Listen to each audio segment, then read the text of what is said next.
Ba, ba, ba, ba, ba.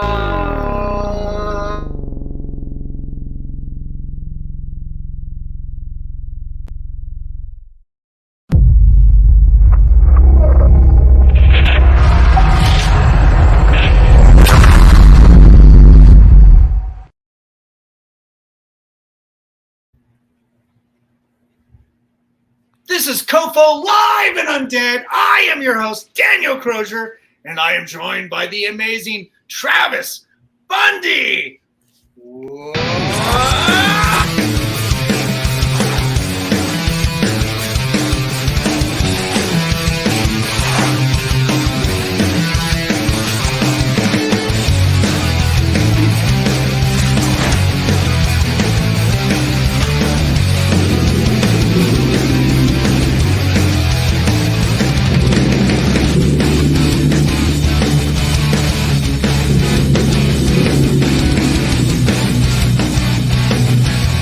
You write something on my face?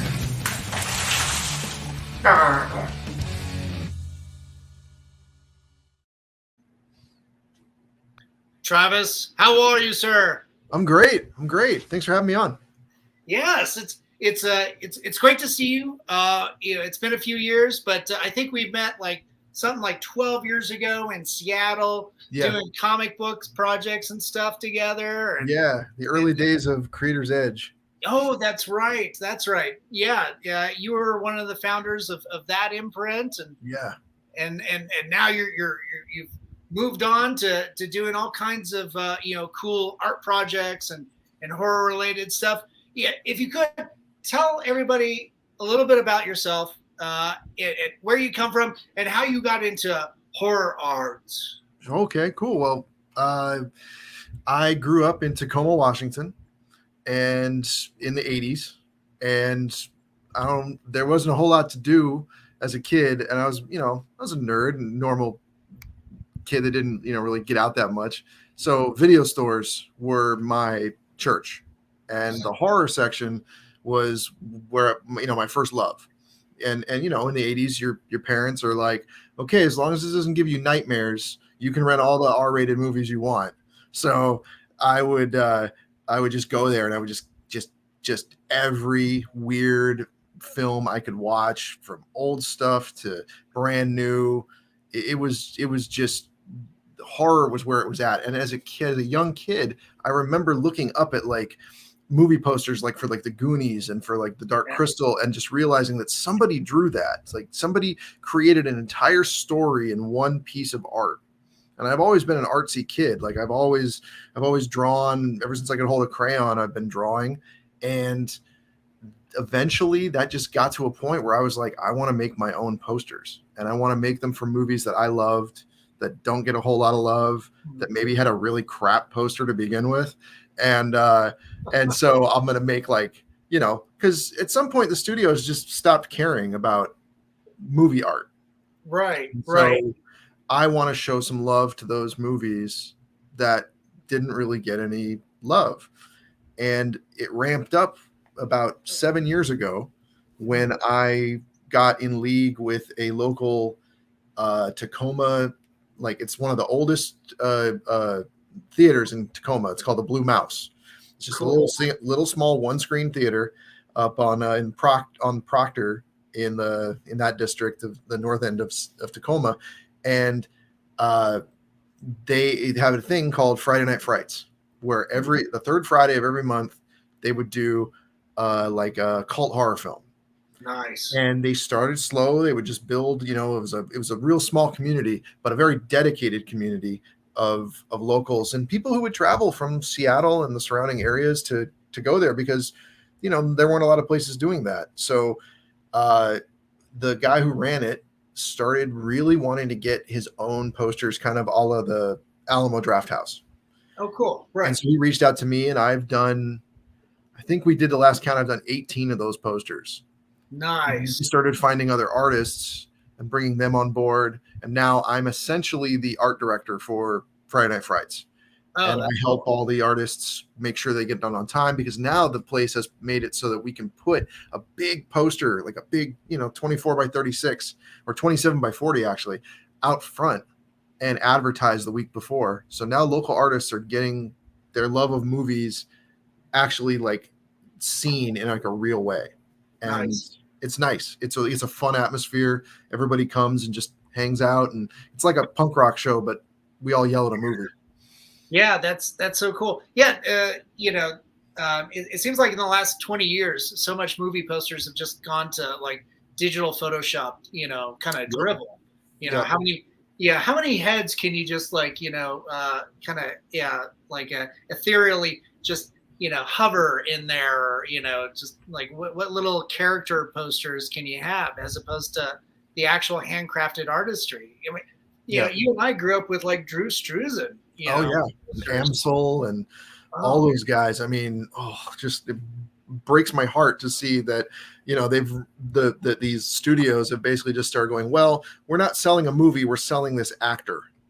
So it gets as bad as like, you can look at, there's a Johnny Depp movie that just did terribly because it wasn't a good movie. It was called Mordecai. I remember. The poster is just his head. It's just him from here up and a red background. Yeah. That is the ultimate. There's not even a concept. It's literally just like, we're selling you another movie with Johnny Depp. Yeah, that's it. And it's like those old posters told a story. Yeah. And the best part about those old, like the direct to video like world, they had to tell a story because they didn't have any other advertising budget. So it had to look cool on a shelf. Yeah. And that just used to be part of it. I think that was kind of an old holdover thing from the days when they didn't have television ads or anything to really advertise a film. So like you look at like Metropolis, and it's gorgeous. And it's like you had to sell that movie on that alone. And that's a fun challenge for me because I can just draw the heads of all the characters and put them in there, but I want to have a concept too. Like I want to have people look at it and go find little things in the details and,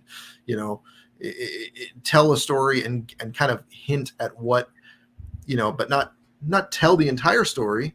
So like, even though some of the things would be more fun to draw, like the creatures in a movie, sometimes I just hint at what the creature is because I want this to feel like a real poster where you wouldn't give that away in the initial poster. So, yeah, most definitely. Let me take down this banner real quick, but kind of bring in some examples of your artwork. So, so folks kind of obviously we're kids of the 80s. And what's more obvious than E.T., right? Exactly. This is the whole thing I use for all my branding now. That's myself and my dog.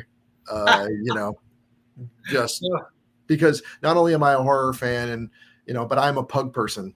So we have our own little world. Nice. Yeah, E.T.'s like the ultimate pug, isn't he? Basically, if you look at it, there's not much difference between the two of them. It's almost like you can see that there was a little bit of a design short snout, taken from there. Big eyes, breathing problems. Yep. Yeah. Can't walk in a river. Yeah. The Candyman piece. I love that piece. Yeah, you were telling me before we went live, about your story with Tony Todd and how endearing he is. Yeah, he's great. I mean, I met him very briefly at Crypticon back in it must have been like 2016, 2015, and I was busy at my table all day, so I couldn't really get a chance to go actually talk to him. So he's leaving, and I had a sketch card that I had done of him. And I just wanted to get it to him and just maybe get a picture. And he was late for his flight and he still stopped, still took the picture, was very gracious, very nice. And then I met him again after I made this piece last year.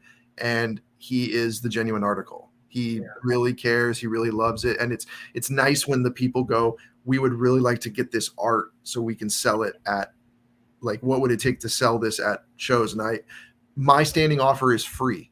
Yeah. I'm not going to charge Tony Todd for a piece of art that I did for a movie that, was very impactful to me as a child. Candyman still is one of the movies that kind of still scares me because it scared me as a child. So that still lingers inside of me. It's like The Gate. The Gate is a movie that terrifies me as an adult because it scared me so bad as a child that that's still in there somewhere. Wow. That's great. Yeah. The original Candyman still has, just an immense amount of like poignance for myself. Oh, you know, it's just resonates and has a lot of gravity. You know, the viewers that watch the show, they know my my favorite horror movie is Texas Chainsaw Massacre, the original one. Yeah. Because every time I watch it, it gives me nightmares. I cannot sleep. It's just so visceral. It feels real. Yeah, it does. It feels real. It feels like a documentary. Yeah, very much so. Yeah, back then, you know, and so many of those filmmakers back then, like Wes Craven and I think Sean Cunningham to some degree, kind of came out of the the documentary and stagecraft background. So they, that's the tools that they brought to their films. Yeah, for sure. And it changed the game because before it was very theatrical and very staged. Everything was kind of still jumping from like the old the old Universal days, but then also kind of into that weird like sci-fi pulpy film style around in the 50s and 60s. Sure. But they all still felt very stilted. They felt like plays, but they didn't feel like they didn't feel real. Right. And horror is best when it feels real, which is why Candyman scared me so bad, because it was a shoestring budget type of thing, I feel like. And they just didn't have the money to do big flashy, camera work and all that stuff. So they just did what they could with it. And it's just feels like visceral is a good word for it. Yeah. It's there. It's right in your face. It's pretty intense. Plus a film like that, is a nice reflection on society. I mean, that's what good art is, talking about like, the urban settings and, especially, amongst, the African-American, sensibility too. Yeah. It really, kind of opened my eyes, to a lot of those inner city situations, because I'm just a rural kid that had no freaking idea back when it came out. It took like the concept of a urban myth and made it just terrifying. Yep. Where you could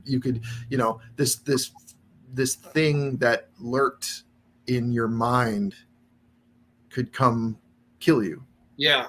Yeah. And everybody had grown. The best part about it is that most everybody in that neighborhood, like in Cabrini Green, they just knew about it. It was a fact of life, and there were just certain places you didn't go and certain things you didn't do. That's true. Says a lot about a lot of urban communities. I mean, I grew up in Tacoma. It's not like it was it's not Mayberry. It was pretty in the 80s and 90s. It was pretty rough. Like it's very gentrified now. There's like, colleges and all kinds of stuff down there, but it was, I mean, it was the place you went when you lived in Seattle and you wanted hard drugs. So it was pretty bad. Downtown was basically like, it looked like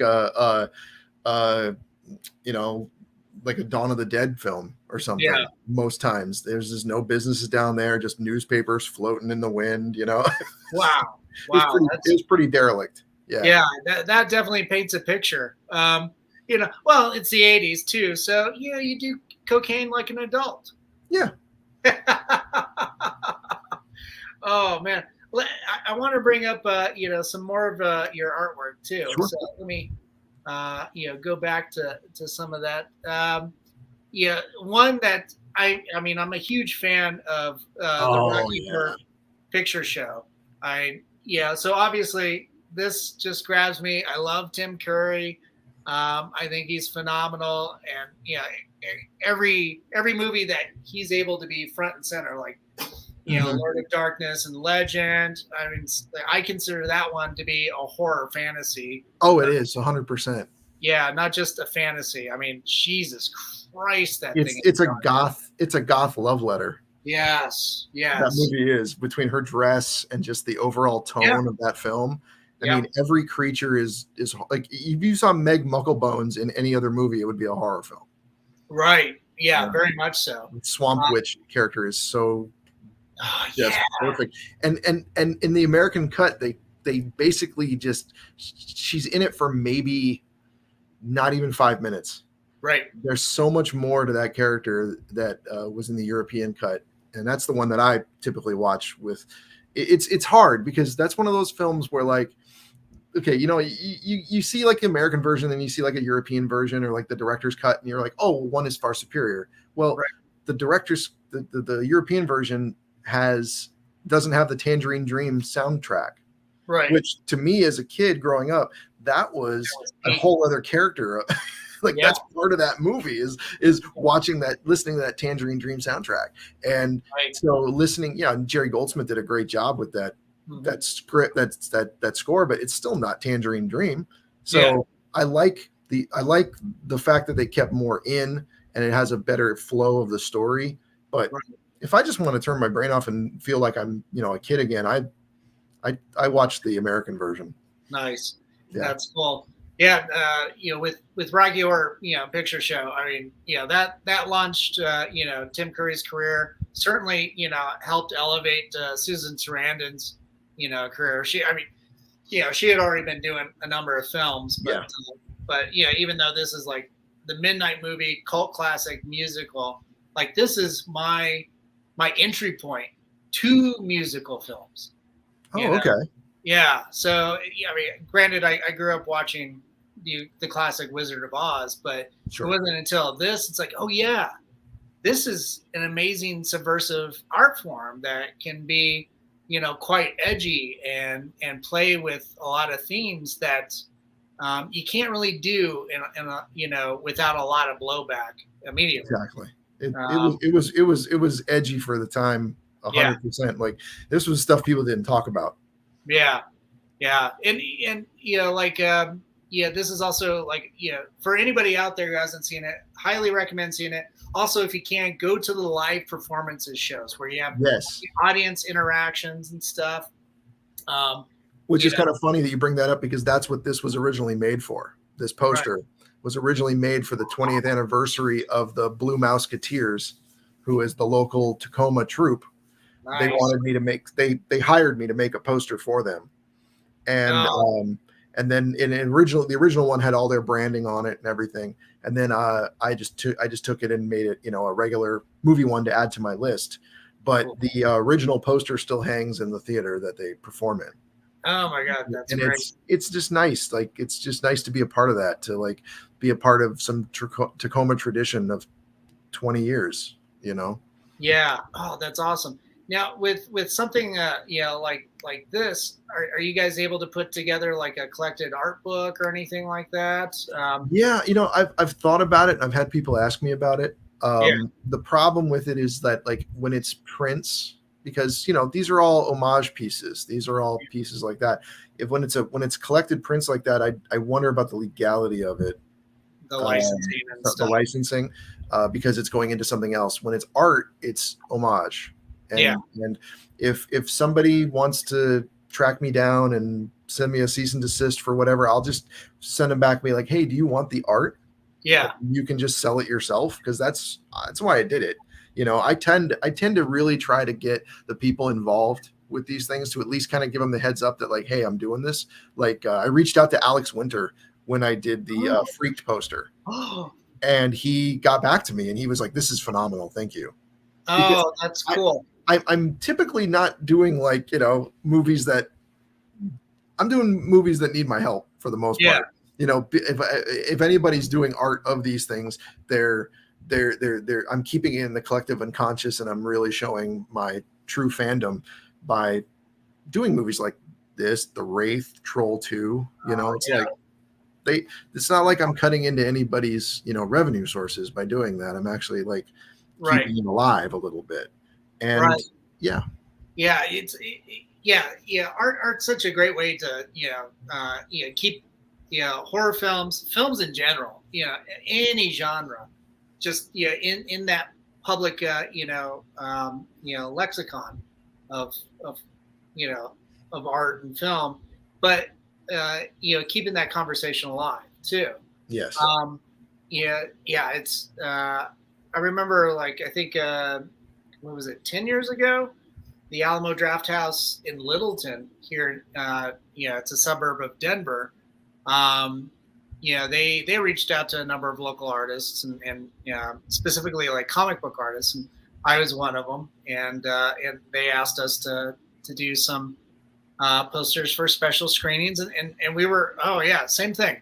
That's rad. That's my dream right there. Yeah. So like have the Alamo Draft House go, hey, we got a movie and we really like this poster. Do you want to do one? I'd be like, absolutely.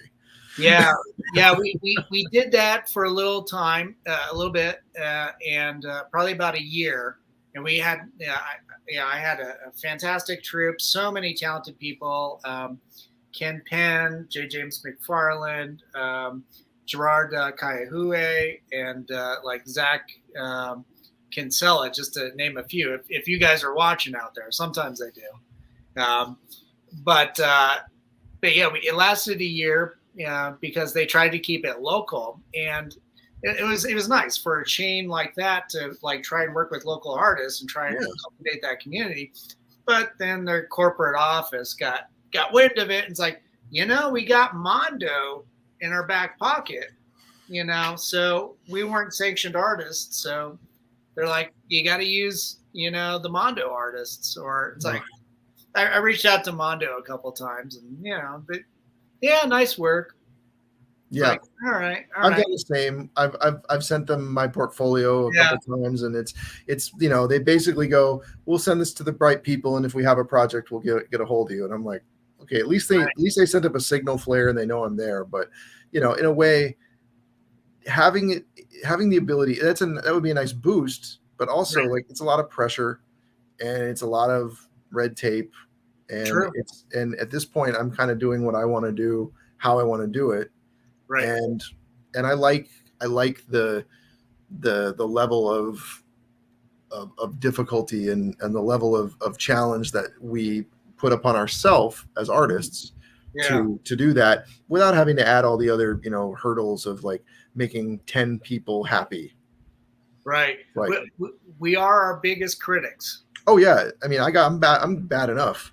I don't need your help to I don't need some company's help to make me feel like my art sucks. Yeah. I totally understand. Yeah. Our friend and my sponsor, Angela Joseph. Hello, Daniel. Hello, Travis. Hi, Angela. Yeah. She's also a local film producer too. Right on. So yeah, she's one of those that champions, independent films and independent artists. So she definitely, appreciates the the art that goes into a lot of these promotional I meet a lot of people who do independent films through Friday Night Frights. They come to the shows and they do everything. In fact, one guy actually reached out to me and I did a poster for one of his films. I don't know if it's been released yet or when it's going to go out. It's one of those things where they're in post-production, so I don't hear a whole lot from them. Yeah. It's called New Ogden Cinema, and they did a movie where it's called Ancient Evil. Okay. It's a bunch of shorts that all kind of connect to each other. Cool. So I did this really fun design where it's like a pentagram, where they're in different parts of the pentagram, there's different characters from different parts of the movie, and it's nice. The tagline is, like 9 terrifying stories, 1 bitter end, that type of thing. And yeah, it was a fun piece. And it was for the first time somebody was like, hey, I have a movie. Yeah. And I want you to do the poster for it. And it was like, cool. Wow, that's awesome. That's so cool. Yeah. I love it. I love seeing, my friends, being able to do stuff like that, because, you've got the art piece, and it can be the advertisement for the film, but when it's actually attached to a joining piece of art, it's like, oh man, the mileage on that can be amazing. So many more eyes can see that and really appreciate that. So it also elevates the film a little bit to a point where they're kind of like, we love the movies of the 80s and the early 90s and the late 70s where they made all these posters, with art. So we're kind of feeding back into that a little bit, and that's that it just works for everybody wins. Yeah, most definitely. Want to bring up another piece here. One of my favorites of all time. Oh yeah. Oh my God, this one is so sexy. God, look at that. So it's funny. So I'm friends with an artist who he works with Marvel, and he works with like some big names. Hasbro. He was an actual artist for Hasbro for a while. Nice. A guy named Tony Dela Cruz. And I'm usually sitting next to him or across from him at most of these shows, and we're good friends. But he does this very simplified style of art that looks like one way up close, and then it looks like it scales down perfectly because it's so simplified. Wow. So I'm sitting across from him, and I'm like, this guy, I got to figure out how he does this. So what I wanted to do is for this one is I wanted to make it look like something from far away. And then as you get closer, you see all the little details in it. And the tree, it was a whole different style for me. I'd never done anything like that before, but I found a picture online of the veins in a human face. Ooh. And it looked like trees. Yeah, it does. And I was like, well, that's perfect. Yeah. And the moon is the skull, and the blood is the teeth, and it's just like you just add to it and add to it and add to it, and eventually it just all kind of like comes through. And this one was fun. Yeah, doing something like this for The Evil Dead. I mean, good God, what an amazing film! What an amazing bunch of films. Oh yeah, I just watched Rise and I liked it. It wasn't like what I was expecting. Yeah, but it was interesting, and I'll watch more if they are keeping the mythos. I'm all about it. Yeah. Yeah, I'm a big fan of the entirety of the Evil Dead franchise. The first 3 films, including Army of Darkness, Ash versus the Evil Dead, the remake, sequel, in 13. The remake, which I guess it was more of a sequel, is what we're going to call it, because they came out and said it's like, it feeds into the same universe, and then Rise as well. Yeah. It's just like and I know a lot of people don't really appreciate the the remake, sequel, whatever it actually is. But I just think as far as like the consistency, it's like I find it to be the most consistent like horror franchise out there. Oh, easily. It's everything that's put out there seems to be just top notch.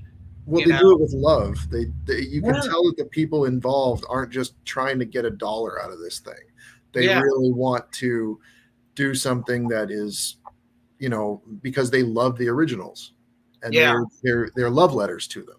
And it's they're building a universe, but they're also like saying, hey, these movies were so important to me, I had to make my own version of it. Right. And that's beautiful. Yeah, most definitely. Angela's chiming in. Yeah, she loves your work. And then she continues. She's a huge Evil Dead fan. Right on. Yeah. So it's so cool. Let's see here. There's another piece for another film that is, I think, incredibly overrated. Or not overrated. I'm sorry, I misspoke. Underrated. Underrated. Yeah. Oh yeah. Yeah. I mean, it's so fun. It's stupid fun. Mad Max Overdrive. It's basically, it's everything you know about the film. I mean, if you know anything about the movie, Stephen King was on so much cocaine that he doesn't even remember making this thing.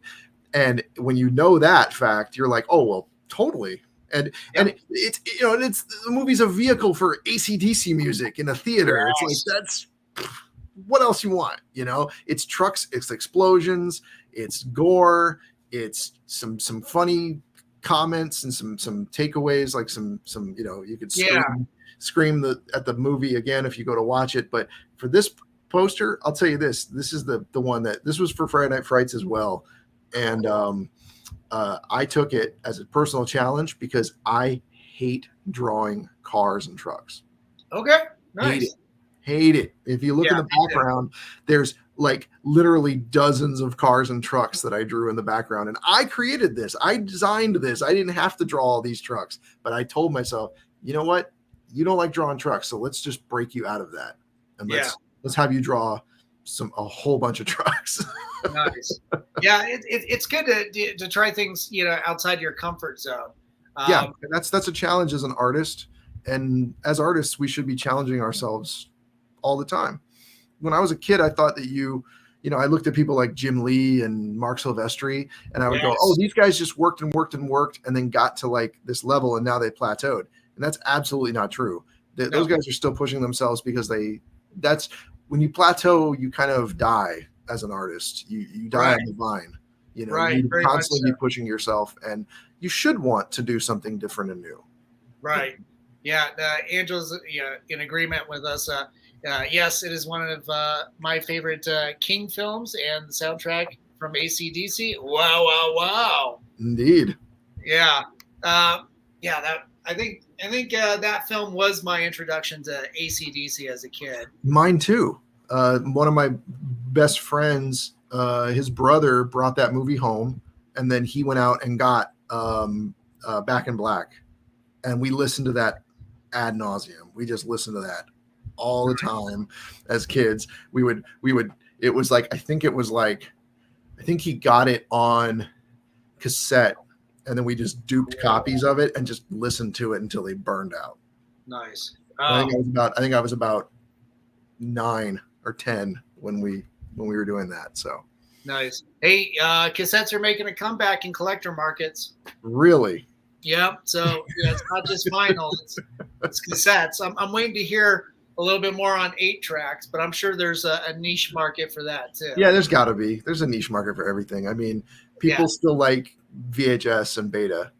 Yeah, there's definitely a romance for VHS, and I totally get it because growing up, that's what I rented. As a kid, in kind of rural Kersey, we eventually got a video store in like the mid '80s, and I loved the artwork, but the horror section was very lean. And the number one thing I would rent on a weekly basis was Monster Squad. I love that cover. I love the movie. I never got to see it in the theater except a couple years ago in Alamo Drafthouse. Sure. Andre Gower came out. I did a print like you with Tony Todd. I did a print for that movie, and I was able to give it to Andre. And that's the best feeling, man. Yeah. That's why we do what we do at some point. It's like it's that dopamine drip you got from when you did a picture and your mom put it on the fridge. Yeah. Now that's gone to like the next level where it's like, okay, I need the guy from the movie that I liked that was out 35 years ago to put this picture on his fridge, because that's what I need. That's the level of dopamine that I need to get today. Yeah. So, the nice thing about that was we were there. I handed him a print, and I'm like, hold on. And I gave him a stack of prints for that. I'm like, if you want to, hand them out. So he just started handing them out as people were coming up to. That's awesome. To take photos and stuff with them. So that was pretty sweet. He's super nice guy. Poor guy. Follow him on Instagram. He was stuck in an elevator the other day. So yeah. He took photos with the fire department that broke him out. Nice. That's cool. That's so cool. Yeah, VHS was a big thing, I think. Yep. And it's like I talk to a lot of these guys. I know a lot of guys who are very much into that, that collecting of the VHS. Yeah. And I get it. Like at a certain ironic distance, it's not about like the quality of watching those films, even though there's a grittiness to it that adds to a little bit of some of the films. But because we did it because it's what we had. But the thing about VHS is it wasn't just that it was cool to watch a movie at your house, which it was, but it was because you could go to a video store and the whole world was there.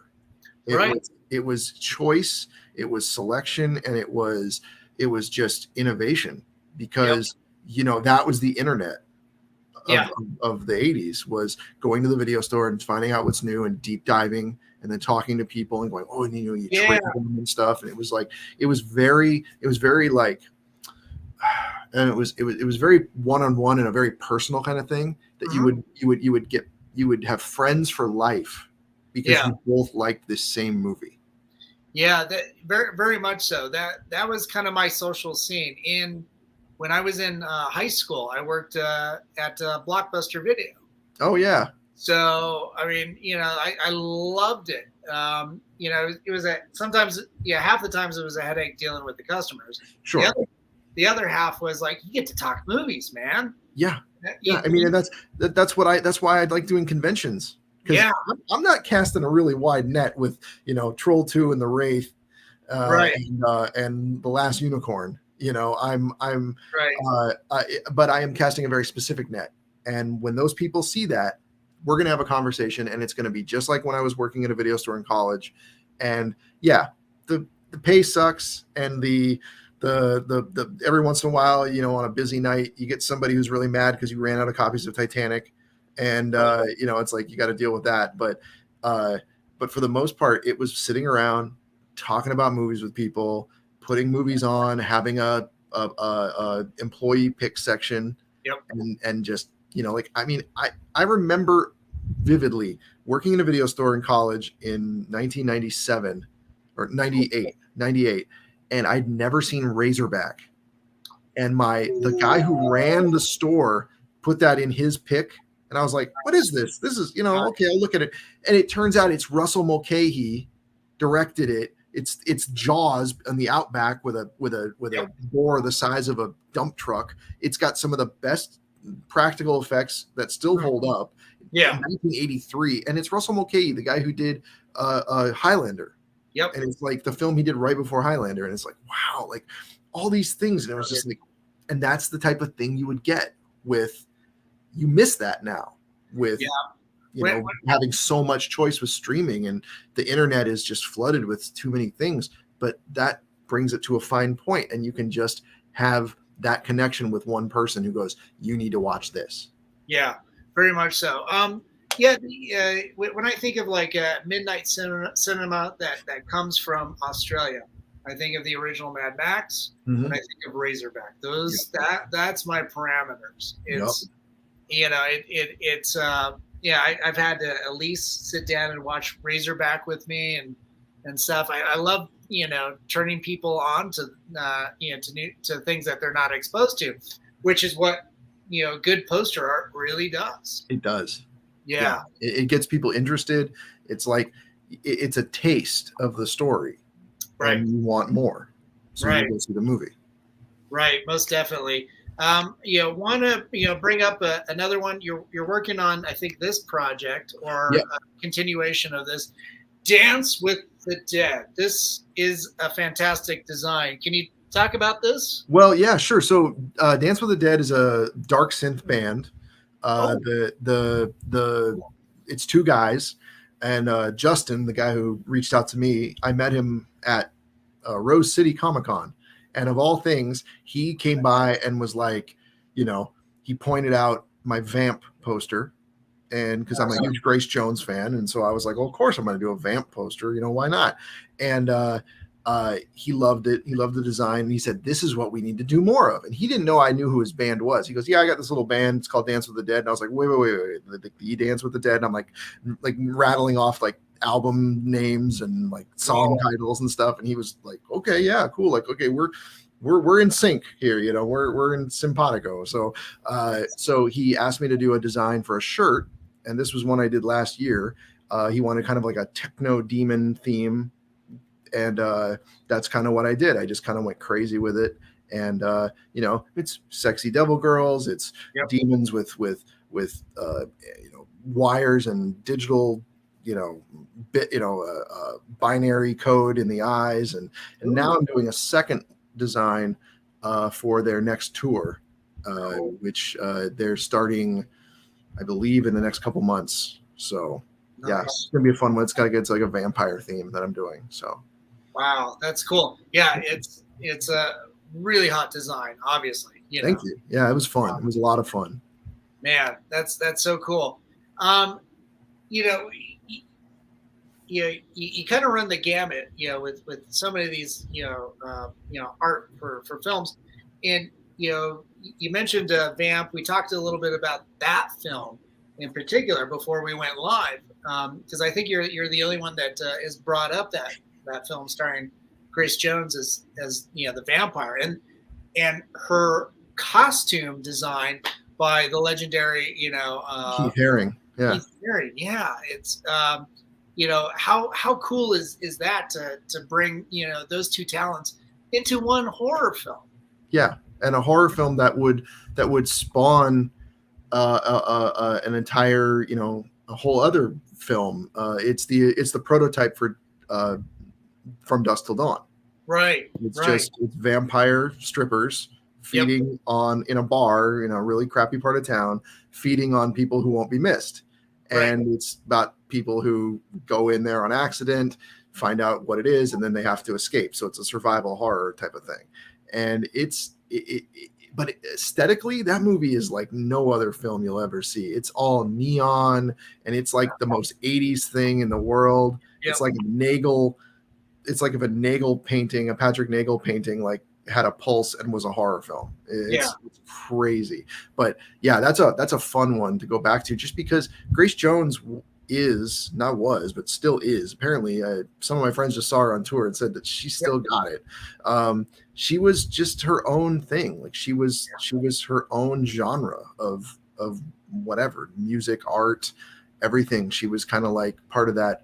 She was like the 80s version of the Studio 57 Andy Warhol crew, like she was that. She was art incarnate.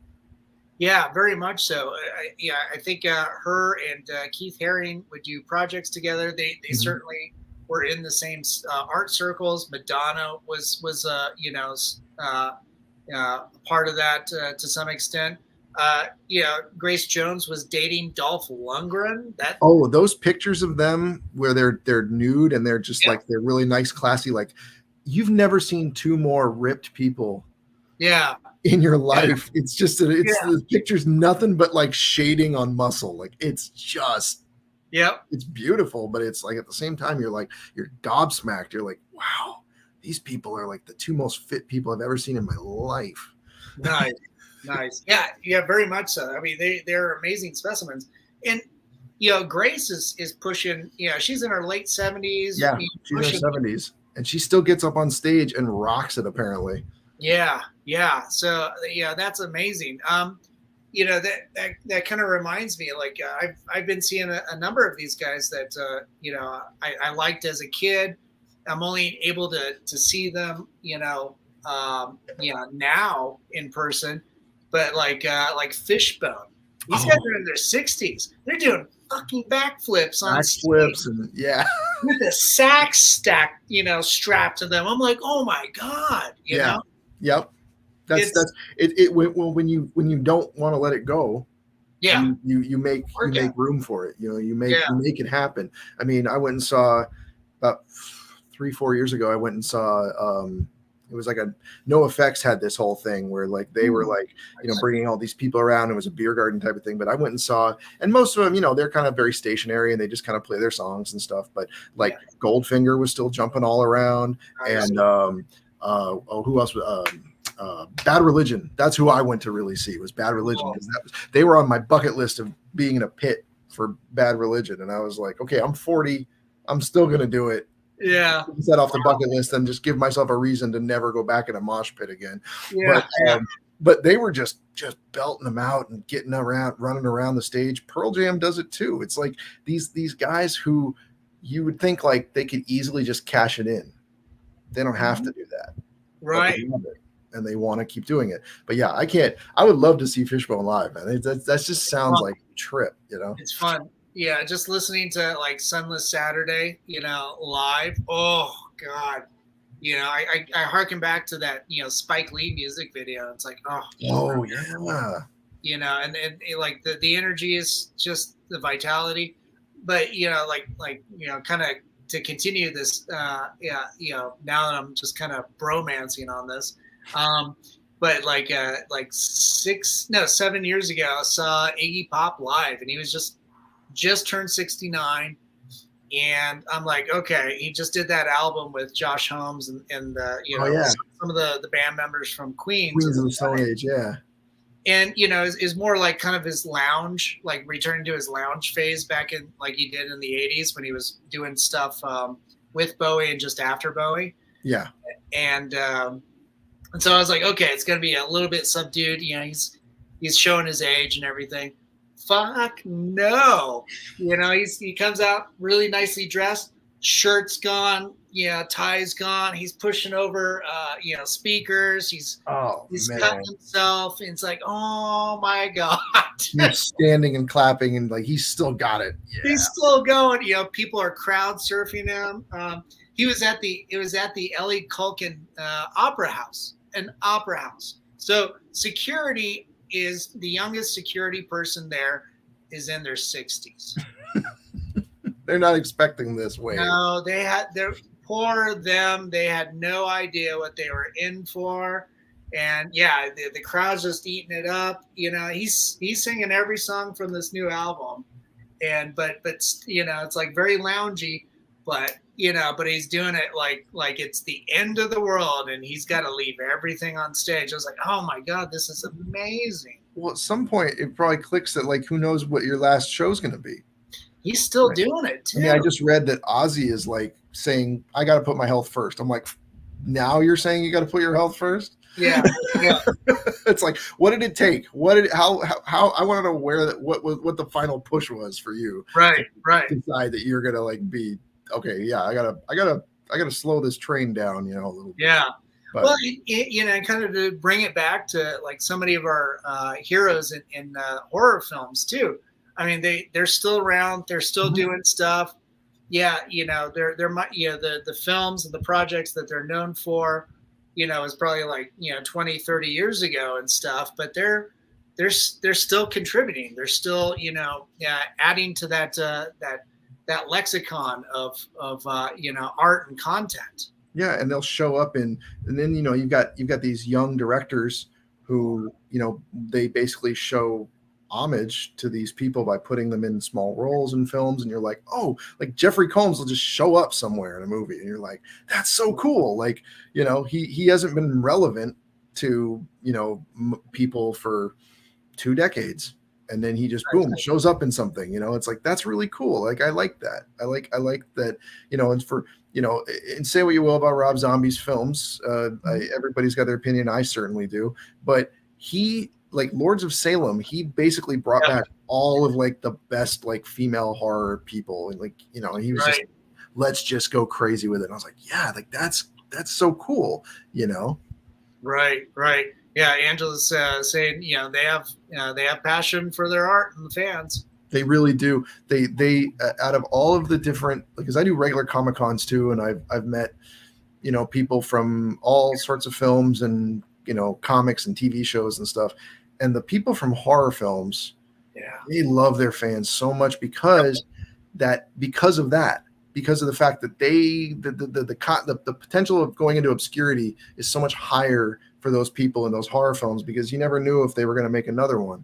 And so those characters that they portrayed, people had such a love for them that they understand that about their fans, and they don't want to, they don't want to ruin that. So they really do appreciate their fans because their fans keep them alive. And I think that's beautiful. That's a great, merger of, the two worlds. Most definitely. Kevin Smith is best for that. Yeah. So Kevin Smith, he's a wonderful guy. Yeah. In like his horror movies too. Like he's done a handful of those, Tusk and I like Tusk. Tusk is terrifying. Like the end of Tusk is like, did not see that coming. Michael Parks and that is what terrifies me. Like, he's so good. He was like, what a great, like, what a great, powerful actor that people didn't really realize who he was until like 10 years before or 20 years before he was gone, that Tarantino is a huge reason for that. Yeah, very much so. Yeah. With the Kill Bill movies and From Dusk Till Dawn. He's the guy at the beginning from Dusk Till Dawn, and he's one of the best parts of that movie. Like he literally has that great little, thing about getting sick, eating the the breakfast that morning, and then everything that went down that day is he's been having a really bad day, and then he gets shot for it. It's so funny. Like he literally he has such a small part, but he doesn't phone it in, and he elevates that character to being memorable. That's true. Yeah, I think guys like Quentin Tarantino, just kind of opened up the floodgates in the 90s. It's like, hey, bring in the guys that that you grew up loving, idolized, and might not their careers probably on the downward slope, or it's going into its twilight. It's like, give them a couple last hurrahs, or. Well, he's 100% the reason that Travolta got a new lease on life. I mean, he really did. And he, not only is he going to bring in new talent and expose people to new people, but he's going to find people from like those old films that nobody really saw, and he's going to kind of bring that to a new world. And it's like the same thing kind of he did with Grindhouse, where he was like.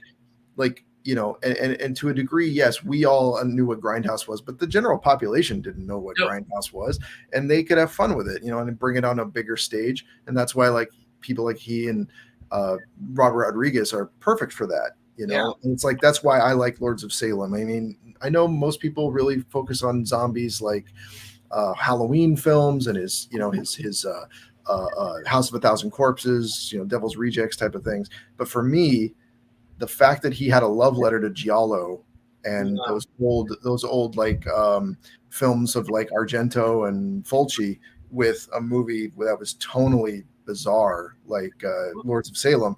Yeah, it really was like, okay, you get this. Like you're not trying to be Mr. Cool Guy. I know something that you don't. He's literally just like, these are movies that nobody's seen and people should see.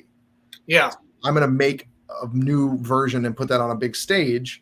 Right. So now you can go back and look at like, you can watch Deep Red, you can watch the original Suspiria, you can watch Demons. Yeah. And you can see these in the church, you can see these movies that people should see. And because they were doing some fantastic stuff with nothing and changing the landscape of films, but they just never reached that high level of fame and notoriety. No, but they they were able to influence the next generation. That definitely people would see that, and then they would become the next directors, and that would be part of what they were bringing to the table. Be part of their dialogue, their kind of their thesis on how to approach things. And that's always the nice thing is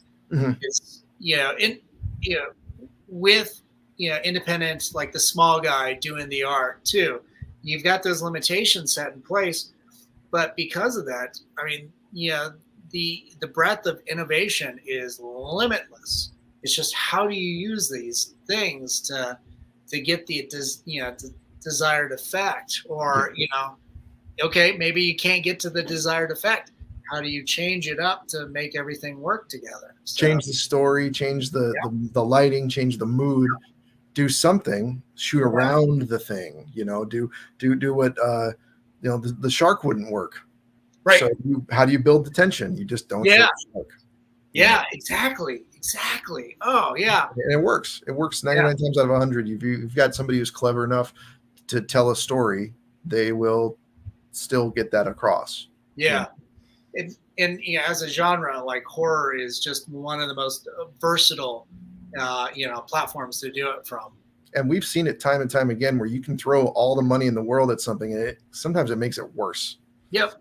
A couple buckets of blood and a good, a couple Dutch angles and stuff, and some interesting lighting, and you've got yourself a horror film. Yeah. Well, and to counterpoint, Dutch angles, Battlefield Earth. Oh yeah. Well, we could go down a rabbit hole of what's wrong with that movie. That's true. We should probably stop right there. Travis, it's been really great being able to reconnect with you. We're just about out of time. But where can people go and follow you and see your works and reach out to you for commissions. Oh, sure. Well, I'm on Facebook under my name, but also Travis Bundy. But I'm also on Instagram at Bundy Mania, because I was a huge Hulkster fan and growing up. And so, those are probably the two that I check the most often. I have a website, thoughtboxcomics.com. You can reach out to me there. I'm always open for commissions, things like that. But yeah, and then I also have an Etsy shop. So, and that's Travis Bundy Art at Etsy. And you can get copies of all my prints. I got mini prints that are different designs. I've got a bunch of stickers now too. So yeah, it's just it's a pop explosion. Nice. That's awesome. We'll have to talk to you about getting you to come on out to Colorado for Colorado. Oh, I would love to. Any reason to get out there and have some more of that green chilies, man. Oh yes, the Hatch green chili out here is amazing. That's I still have dreams about that. Ooh, nice. That's right. Denver Comic-Con, right? Yep. I used to go to Denver Comic-Con all the time, and that was a staple of when we went there. Yeah. Nice. Oh, that's cool. Well, Travis, again, thanks so much for coming on and chatting with me. It was a blast. Stick around for a few minutes while we sign off.